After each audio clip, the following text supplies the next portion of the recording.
दिल्ली के बाहरी इलाके में बसा रोहिणी का सेक्टर 24 एक शांत और सामान्य मोहल्ला था। यहाँ हर कोई एक दूसरे को जानता था। लोगों की जिंदगियां एक सीधी सादी लय में चलती थीं। सुबह की चाय, बच्चों का स्कूल और शाम की चहलकदमी। इसी मोहल्ले के एक कोने में शर्मा परिवार रहता था। रमेश शर्मा एक सरकारी दफ्तर में क्लर्क, अपनी पत्नी सुनीता और 2 बच्चों के साथ एक सुखी जीवन जी रहे थे। उनकी दुनिया छोटी थी लेकिन खुशियों से भरी थी। उन्होंने अपनी सारी जमा पूंजी लगाकर यह छोटा सा घर बनाया था। हर शाम मोहल्ले के लोग एक साथ बैठते, बातें करते और अपने दिन का हाल सुनाते। यहाँ अपराध का नामो निशान तक नहीं था, या शायद ऐसा ही लगता था। उस रात 30 जुलाई 2025 की तारीख थी। आसमान में बादल छाए हुए थे और हवा में एक अजीब सी खामोशी थी।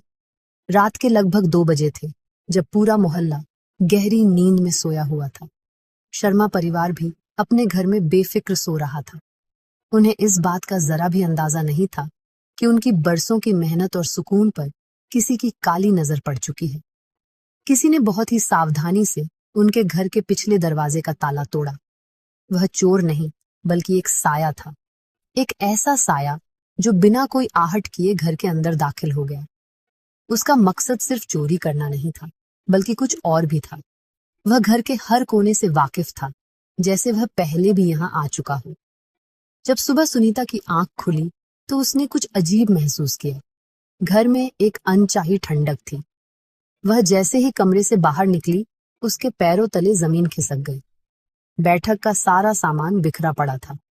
अलमारी का दरवाजा खुला था और उसके लॉकर को बेरहमी से तोड़ा गया था। गहने, नकदी और जरूरी कागजात गायब थे। यह सिर्फ एक चोरी नहीं थी, यह उनके सपनों पर, उनकी सुरक्षा पर एक हमला था। सुनीता की चीख ने रमेश और बच्चों को जगा दिया। घर का मंजर देखकर पूरा परिवार सदमे में आ गया। उनकी दुनिया एक ही रात में उजड़ चुकी थी। खबर आग की तरह पूरे मोहल्ले में फैल गई। पड़ोसी इकट्ठा होने लगे। हर चेहरे पर हैरानी और डर का भाव था। जो मोहल्ला कल तक अपनी सुरक्षा और शांति के लिए जाना जाता था, आज वहां डर का माहौल था। लोग कानाफूसी कर रहे थे, हमारे मोहल्ले में ऐसा कैसे हो सकता है। चोर को पता था कि शर्मा जी के घर में कीमती सामान है। यह किसी बाहरी का काम नहीं हो सकता, जरूर कोई जानने वाला है। इन सवालों के बीच शर्मा परिवार का दुहक और बेबसी बढ़ती जा रही थी। उन्हें समझ नहीं आ रहा था कि अब वे क्या करें। उनकी जिंदगी की सारी जमा पूंजी लुट चुकी थी। इसी अफरा तफरी के बीच किसी ने पुलिस को फोन कर दिया। सुबह के करीब 8 बजे दिल्ली पुलिस की जीप शर्मा जी के घर के बाहर आकर रुकी। जीप से इंस्पेक्टर विक्रम सिंह उतरे। विक्रम अपनी तेज नजरों और जुर्म की तह तक पहुंचने की काबिलियत के लिए जाने जाते थे। उनके चेहरे पर एक सख्ती थी, लेकिन उनकी आंखों में पीड़ितों के लिए हमदर्दी भी साफ झलक रही थी। उन्होंने आते ही भीड़ को दूर हटाया और क्राइम सीन को सुरक्षित करवाया। घर के अंदर का नजारा देखकर उन्हें समझते देर नहीं लगी कि यह काम किसी नौसिखिए का नहीं है। चोर ने बड़ी सफाई से अपना काम किया था। कोई जबरदस्ती के निशान नहीं थे, सिवाय टूटे हुए लॉकर के। ऐसा लग रहा था जैसे चोर को पता था कि उसे कहां और क्या ढूंढना है। इंस्पेक्टर विक्रम ने अपनी टीम को निर्देश दिए। फॉरेंसिक टीम ने उंगलियों के निशानों की तलाश शुरू कर दी।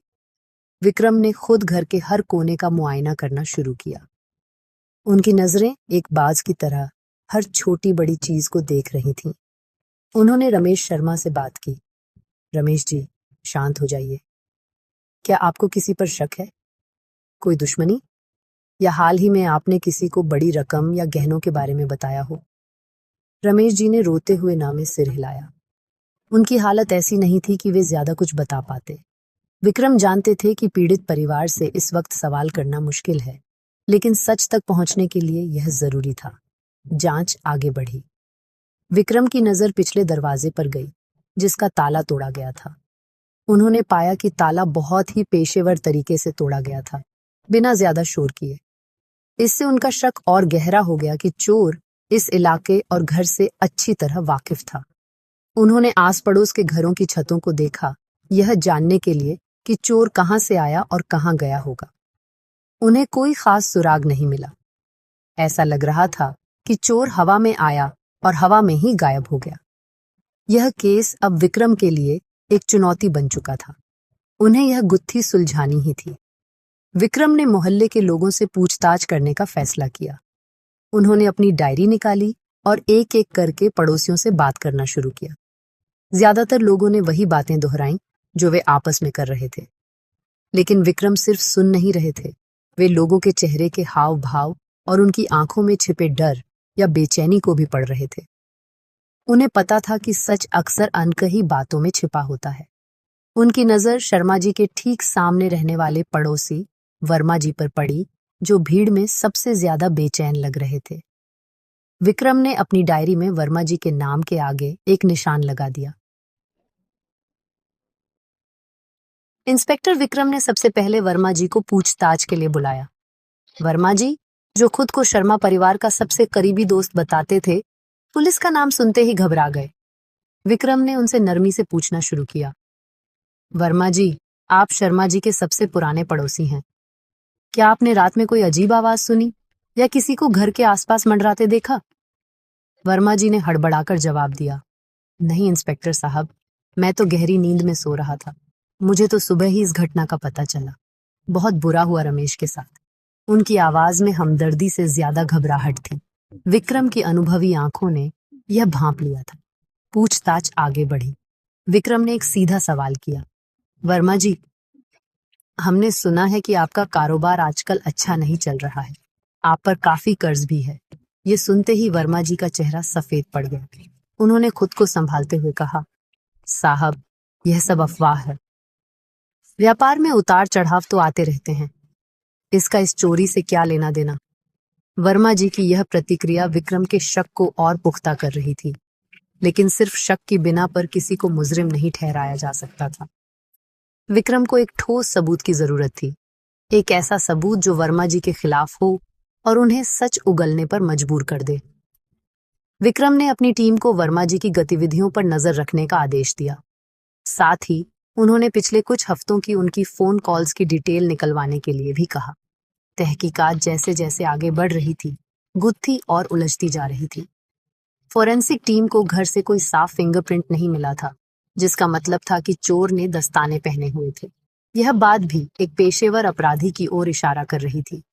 विक्रम को यह भी पता चला कि शर्मा जी ने हाल ही में अपनी बेटी की शादी के लिए गहने बनवाए थे, और यह बात उन्होंने कुछ ही लोगों को बताई थी, जिनमें वर्मा जी भी शामिल थे। दिन ढल रहा था और केस अभी भी वहीं खड़ा था। तभी विक्रम के फोन पर एक कॉल आई। यह कॉल उनकी टीम के एक कांस्टेबल की थी, जो वर्मा जी पर नजर रखे हुए था। कांस्टेबल ने बताया कि वर्मा जी ने शहर के एक पुराने जौहरी से संपर्क करने की कोशिश की है। यह वही जौहरी था जो चोरी का माल खरीदने के लिए बदनाम था। अब विक्रम को एक कड़ी मिल गई थी। उन्हें यकीन हो गया था कि वे सही रास्ते पर हैं। उन्होंने तुरंत उस जौहरी को उठाने का आदेश दिया। अब पर्दा उठने वाला था और सच सामने आने ही वाला था। पुलिस टीम ने जौहरी को उसके ठिकाने से उठा लिया। शुरुआत में उसने कुछ भी बताने से इनकार कर दिया, लेकिन जब इंस्पेक्टर विक्रम ने अपने तरीके से सख्ती दिखाई तो वह टूट गया। उसने कबूल किया कि वर्मा जी ने उससे संपर्क किया था और कुछ गहने बेचने की बात की थी। उसने यह भी बताया कि वर्मा जी बहुत घबराए हुए थे और जल्दी से जल्दी सौदा करना चाहते थे। यह सबूत वर्मा जी को घेरने के लिए काफी था। पुलिस की एक टीम तुरंत वर्मा जी के घर पहुंची। जब वर्मा जी ने अपने दरवाजे पर पुलिस को देखा तो उनके होश उड़ गए। उनके पास अब भागने का कोई रास्ता नहीं था। पूछताछ के दौरान वर्मा जी ज्यादा देर तक टिक नहीं पाए और उन्होंने अपना गुनाह कबूल कर लिया। उन्होंने बताया कि वह भारी कर्ज में डूबे हुए थे। लेनदार उन्हें रोज परेशान कर रहे थे। उन्हें पता था कि रमेश शर्मा ने अपनी बेटी की शादी के लिए गहने और नकदी घर पर रखी है। दोस्ती और पड़ोस के रिश्ते का फायदा उठाकर उन्होंने कई बार उनके घर के नक्शे को अपने दिमाग में बिठा लिया था। एक रात जब उन्हें लगा कि मौका सही है, तो उन्होंने अपने दोस्त और पड़ोसी के घर में ही चोरी कर ली। उन्होंने सोचा था कि किसी को उन पर शक नहीं होगा, लेकिन वह इंस्पेक्टर विक्रम की नजरों से बच नहीं सके। पुलिस ने वर्मा जी के घर की तलाशी ली और शर्मा परिवार से चोरी हुआ सारा सामान बरामद कर लिया। जब शर्मा परिवार को पता चला कि यह घिनौना काम उनके अपने पड़ोसी और दोस्त ने किया है, तो उन्हें चोरी से ज्यादा इस धोखे का दुहक हुआ। जिस इंसान पर वे आंख बंद करके भरोसा करते थे, उसी ने उनकी पीठ में छुरा घोंपा था। पूरा मोहल्ला सन्न था। दोस्ती और विश्वास जैसे शब्दों से लोगों का भरोसा उठ गया था। वर्मा जी की गिरफ्तारी ने सबको एक झटका दिया, एक ऐसा सबक जो शायद वे कभी नहीं भूलेंगे। यह घटना समाज के लिए एक गहरा संदेश छोड़ गई। अपराध सिर्फ सड़कों पर या अनजान लोगों द्वारा ही नहीं होता, बल्कि कई बार यह भरोसे के नकाब के पीछे छिपा होता है। यह कहानी हमें सिखाती है कि लालच इंसान को अंधा बना देता है और वह सही गलत का फर्क भूल जाता है। यह हमें यह भी याद दिलाती है कि हमें हमेशा सतर्क रहना चाहिए, लेकिन सबसे महत्वपूर्ण बात यह है कि हमें कभी भी किसी की मजबूरी का फायदा नहीं उठाना चाहिए। दोस्ती और पड़ोस का रिश्ता विश्वास की नींव पर टिका होता है, और जब यह नींव टूटती है तो सिर्फ एक घर नहीं बल्कि पूरा समाज बिखर जाता है। सजग रहिए, सतर्क रहिए, क्योंकि जुर्म कभी छुपता नहीं। देखते रहिए जीनियस हिंदुस्तानी।